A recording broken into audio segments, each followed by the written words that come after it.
you'll have a better experience in the laboratory. Slow down how long. Watch Chantal or Foodie Beauty eat rice, and you'll see what he's talking about. It takes you to Oh act. my lord. Come on, y'all. This is Mrs. Snowflake, or Not Your Average Reaction. Today, I'm actually going to be looking at a V-Shred video. I just got done watching a different V-Shred video, but this man wasn't even in it, so I thought I'd try to figure out what he's saying from his mouth these days. I was very impressed with the video that I watched previously because my expectations of V-Shred are like pastel in the gutter, you know.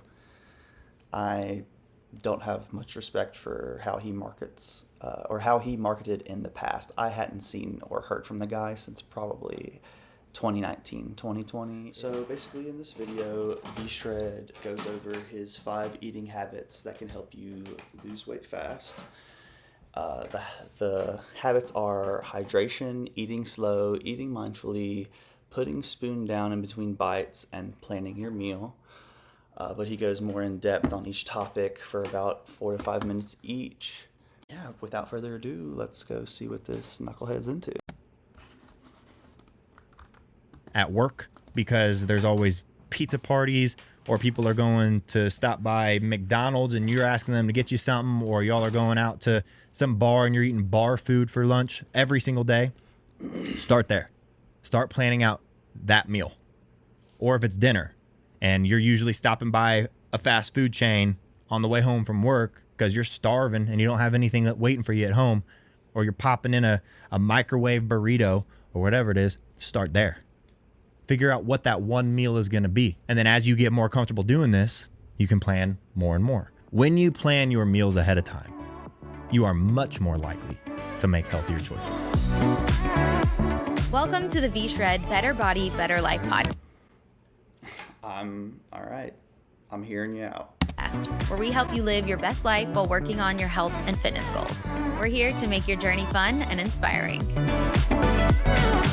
What's going on, everyone? Welcome back to another episode of the Better Body, Better Life podcast. I'm your host, Vince Sant, and today we are going to be diving into something that we've kind of talked about in the past, but I think will really help any of you out there who are struggling to lose, let's say, those first few pounds, or if you've made some progress, but you're not really happy with how fast it's happening, okay? Because the important thing to remember is that losing weight isn't just about what you eat, right? It's about also how you eat. And small changes in your eating habits can make a massive difference when it comes to speeding up weight loss or seeing consistent progress or seeing results, right? So today This is already a lot better than the freaking body type crap that he used to spit. break down 5 really simple eating habits that can help you lose weight faster without any crazy diets or crazy restrictions. And these are going to be tips that you can literally implement today, so that you can start seeing results, hopefully literally this week. All right. So I'm just going to go ahead and jump into it. I'm going to start with habit number 1, which is hydration. Okay. And I wanted to start with this one. Typically, in the past, so take it with a grain of salt, I think most trainers are told that people only need to drink an amount of water that you excrete per day. So like, you know, however much you sweat is how much you should hydrate.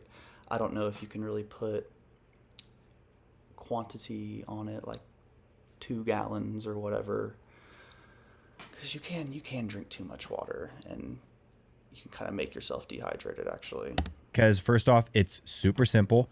And second off, it's super important. Hydrating between meals is one of the best things that you could possibly do for so many different reasons. And I know you've probably heard it a million times that you need to drink more water. But here's the kicker. When you drink your water is just as important as how much water you drink. Okay? And drinking water between meals can be a game changer when it comes to avoiding snacking. Because a lot of the times when we're hungry, right, our bodies are actually confusing thirst for hunger. And so what happens is we end up eating when we're actually just thirsty. And there was actually a study published in the Journal of Obesity that found that people who drank water before meals ate fewer calories and lost more weight compared to those who didn't. So right there, that should at least tell you should at least try to drink more water between meals, because there's literally studies showing that if you do, you could lose more weight, and it's very easy to do, right? And so here's what I suggest.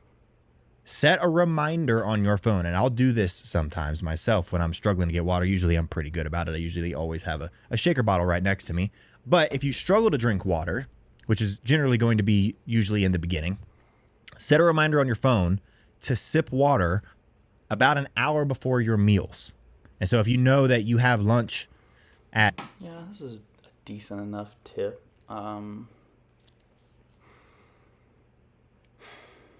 I've definitely heard the, you might just be thirsty type of thing, but I usually think about that in more of like a sugary drink context rather than an I'm hungry. Like I feel like I need like a Coke, but I'll have some water first and then realize, no, I just needed some water. 12:30 at work. Set a reminder at 11:30 and make sure that you are either, like what I will try to do is I'm a sipper throughout the day, yes, but when I want to get in a lot of water, I'll just chug like 12 ounces. And so I get that water down. Maybe that means that I'm going to be going to the bathroom a little bit later. And it's going to be like pretty sudden, but I'm okay with that because I'm drinking more water and it's going to help me reach my fitness goals. If you're trying to lose weight, I think you're okay with going to the bathroom a couple extra times. And what you might be surprised to see is how much it also helps to curb your cravings, especially mid-meal cravings, because I think that's when most people really struggle. Because like if you're following a diet, I think part of it could be like it just gives somebody some structure, something to do rather than just sitting there getting bored with your thoughts, and then you make bad choices. You're eating the meals that you're supposed to be eating. You generally can eat those meals at the times that you're supposed to eat your meals. Your breakfast, if you're having a healthy breakfast, good for you. If you're having a healthy lunch, good for you. Have a healthy dinner, good for you. It's the times in between those, which is where those cravings hit, which is where the hunger hits, that you really struggle because you don't have it planned out. If you have your main meals planned out, you don't have as much room for negotiation with yourself to act out or go off plan.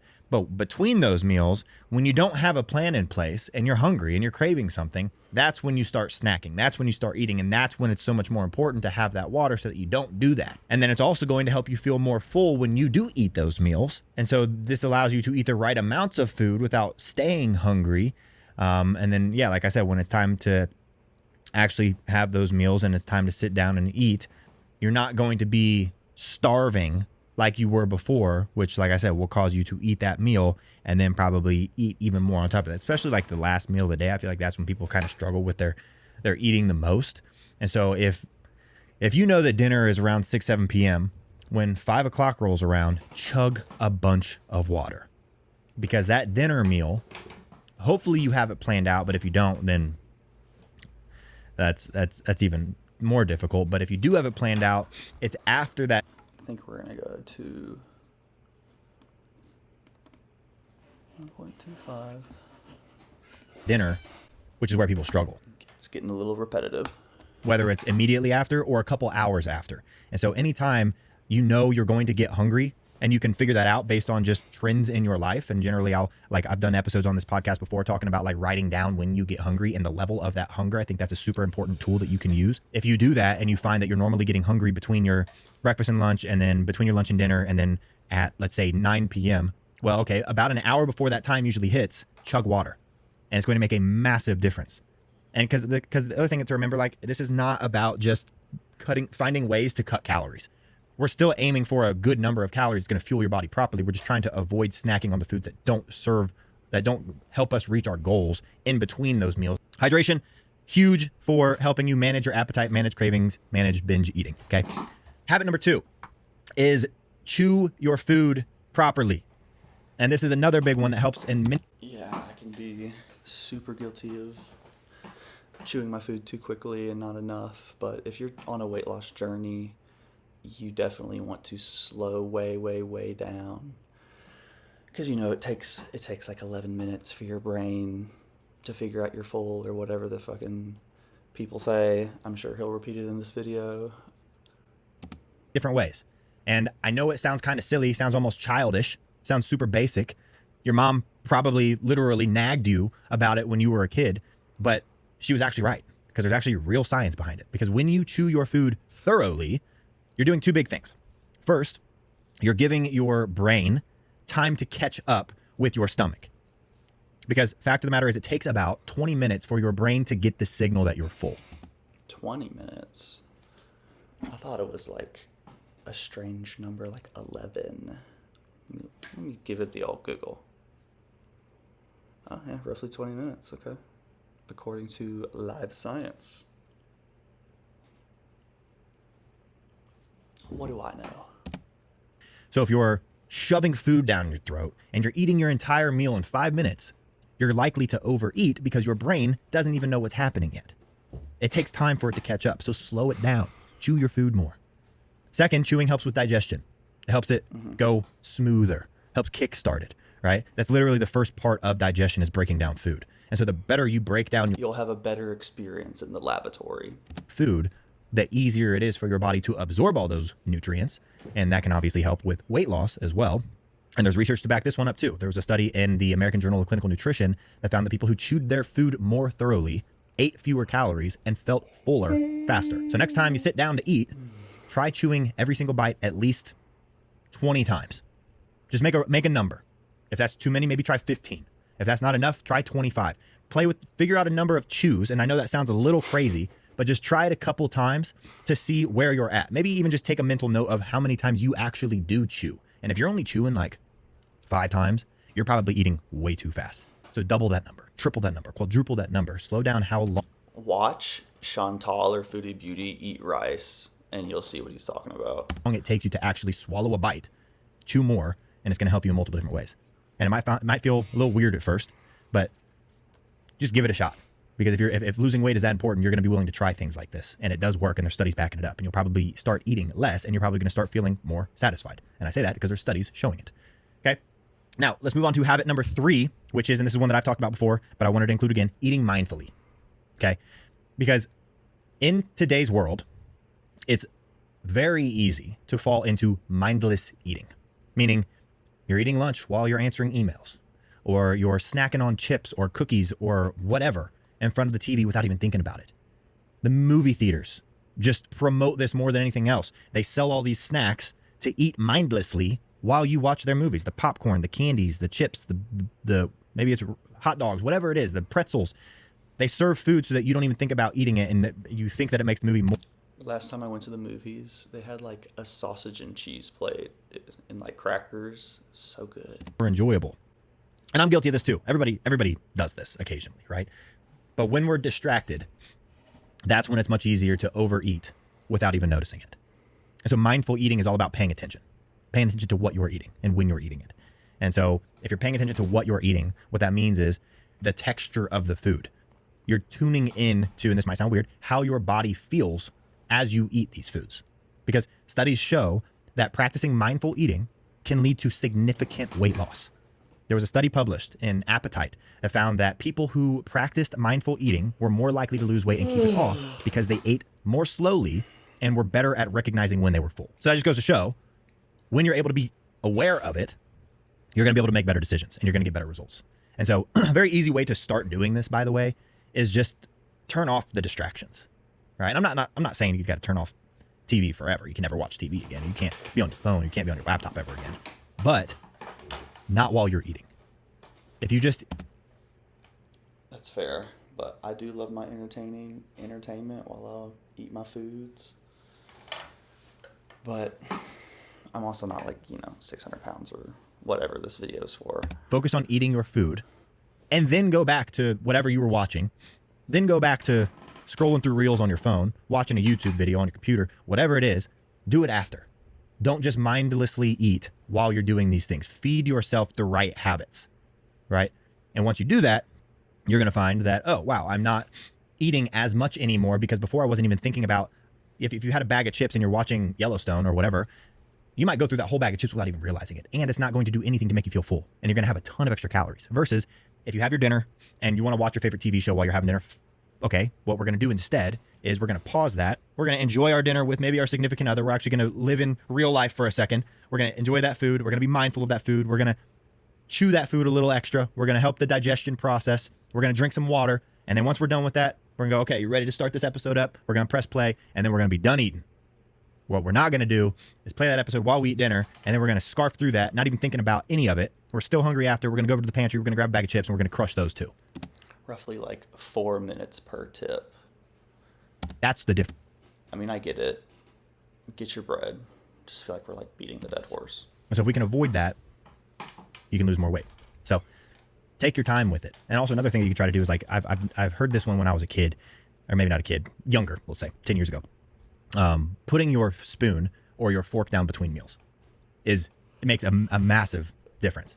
Because Between meals or between bites? it's just something as simple as that can help you slow down and appreciate every single bite of that meal. And you'll probably find it a lot easier to stop when you're satisfied rather than when the plate is actually empty. Because that's the other thing people need to accept. Just because you have all this food in front of you, if you're full, you don't have to eat it all. And I know there's cultures out there that even if there's more food left, you have to go back for seconds. You don't have to do that. When you're full, stop eating. Plain and simple. All right. And then habit number 4 is to plan your meals ahead of time. And this is an absolute game changer. If you're not currently planning your meals ahead of time, you are messing up. And I get it. You're busy, right? Life's stressful. And so it's usually probably easier to grab something quick when you're hungry or stop by that fast food line on the way home from work. But that often means that you're having fast food, like I said, or you're having junk food, or you're having a bunch of processed crap that you had to heat up in the microwave, and it's just not giving you any kind of nutrients or minerals, and it's not helping you feel full, and it's loaded in calories, which is definitely not helping your weight loss goals. When you plan your meals ahead of time, you are much more likely to make healthier choices and avoid those last minute unhealthy choices. And studies back this up as well. A lot of studies, actually. There was a study from the International Journal of Behavior, Nutrition, and Physical Activity that showed that people who planned their meals were more likely to stick to a healthy diet and saw better results with weight loss. So if you're struggling with those things, you're struggling with sticking to a diet and you're struggling with losing weight, maybe try it out. So set a time every single week that you're going to figure out what your meals are going to be. You're going to plan your week of meals, right? And you don't have to go overboard. I think people get a little overwhelmed thinking that they have to like sit down every single week, plan out their meals, and then meal prep a ton of food, right? Start small. No, you can just think about it on a day-to-day. You can do it however you want. Start with what you can actually handle. What's realistic for you to actually start with? And then you build on top of that. And so maybe just plan your dinners at first, or plan your lunches at work. Figure out, I'd say figure out what the low-hanging fruit is that you're going to get the most bang for your buck. Where do you eat the worst? Start there. If you normally eat the worst at lunch at work because there's always pizza parties, or people are going to stop by McDonald's and you're asking them to get you something, or y'all are going out to some bar and you're eating bar food for lunch every single day, start there. Start planning out that meal. Or if it's dinner and you're usually stopping by a fast food chain on the way home from work because you're starving and you don't have anything waiting for you at home, or you're popping in a microwave burrito or whatever it is, start there. Figure out what that one meal is going to be. And then as you get more comfortable doing this, you can plan more and more. And then you can start making a grocery list. And you can start doing these little mini hauls at the grocery store. So you're Oh, my Lord. Come on now. prepared for 2 meals a day. And then you can build up. And now all of a sudden, you're meal prepping for 2 meals every single day, every single week. And you have it planned out so that you do it on Sundays and Thursdays or whatever it is. And all of a sudden, you got into this pretty good routine where you have like 2 meals a day where you are a little bit more relaxed, but then 2 meals a day are mapped out. One more time for the people in the back. The goal here isn't to be perfect. The goal is to create a simple framework that helps you make healthier choices most of the time. You do not have to eat perfect all the time. Nobody eats perfect all the time. It's just not possible to eat perfect all the time. That's not a way to live. But if you can make some of those choices, like I love the 80-20 rule, which means 80% of the time you do what you're supposed to do, and then 20% of the time you live your life. But in the beginning, if 80-20 is too much and you need to start with 60-40, or maybe you need to start with 40-60, where 40% of the time you're doing what you're supposed to do, and 60% of the time you're doing what you've always done. That's okay. But next you want to build towards 50-50, and then you want to build towards 60-40, and then 70-30, and then 80-20. So building your way up gradually rather than just diving into the deep end head first. Dip your toe in the water, get in the shallow end, figure out how to swim first, and then go for it. Now we got the last one, habit number 5. which is another big one. This is one that they kind of teach you as a kid, but they teach you it wrong, which is balancing your plate. Okay. And I'm not talking about balancing it on a scale. I'm not talking about balancing it on your head, but I'm talking about creating a balanced mix of nutrients within your meals. A good rule of thumb is to make sure They tell the kids to eat a rainbow. Just means like eat a bunch of different colors. it has a little bit of everything. And I actually literally just saw a video on Instagram last night of a lady that we've actually worked with here before. And a video of her went viral, and actually had a couple of my friends reposting it. And it was a video of her in her kitchen filming B-roll for a video. And it was her daughter, who's probably a teenager, standing right next to her watching her. She had ground beef. She was putting it in a little Tupperware container. She put some sweet potatoes on it. She was putting a little bit of vegetables, and she was talking to her daughter about the mix of foods that she was putting in there and why she was doing it. And so she talked about having her protein to make sure that she's hitting her protein. She talked about her protein having a higher fat intake, so she has her fat source. She talked about having her complex carbs, the sweet potatoes. She talked about having some veggies on there as well. And so she talked about having all these different food groups so that her daughter can obviously pick up on that. But it was awesome to see, because you need all of those food groups in pretty much every single meal. People get so caught up on not having carbs or not having fats, and they have this imbalance of the types of foods that they're eating, or they're not eating enough in general, or they're not eating enough protein, whatever it might be. They have no clue what they should actually be eating. They just go by what they heard from a friend 10 years ago, because fact of the matter is, protein helps keep you full. Protein helps maintain muscle, which is key when losing weight, because muscle is metabolically active. It's constantly working and burning calories. So And the more muscle that you have, the easier it is for your body to burn fat. muscle, and you want to maintain your muscle that you do have, and you want to build more on top of it. You want to be strong. You want also complex carbs. Complex carbs. You could also have a mix of simple and complex carbs. Simple carbs are going to digest fast, are going to give you immediate energy. Complex carbs are going to give you steady energy. Complex carbs are going to have fiber in them, which is going to help keep you full. It's going to help with digestion. And veggies are a great source of fiber. And they're also low calorie, but they're also nutrient dense. And so high fiber, low calorie, nutrient dense, try to get some of those every meal. Healthy fats. Healthy fats are absolutely crucial for burning fat. Not only do they help you absorb more nutrients from your food, but they also help keep you satisfied and help you burn fat.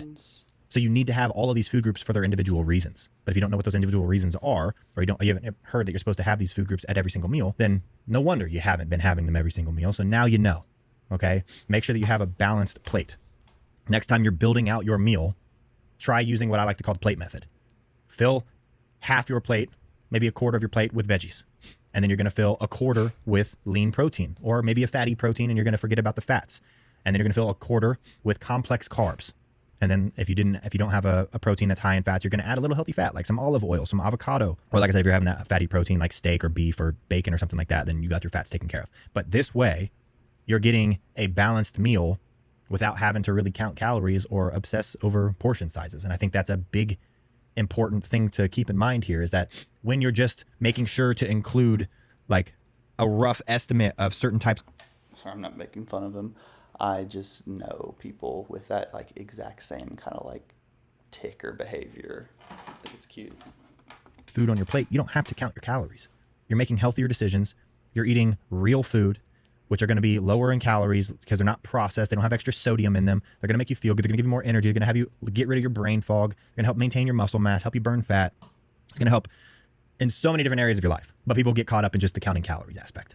When, yes, I do think counting calories has its time and place and is very important if you're very serious about losing weight, or if you hit a plateau, there's a time and place where you absolutely must do it.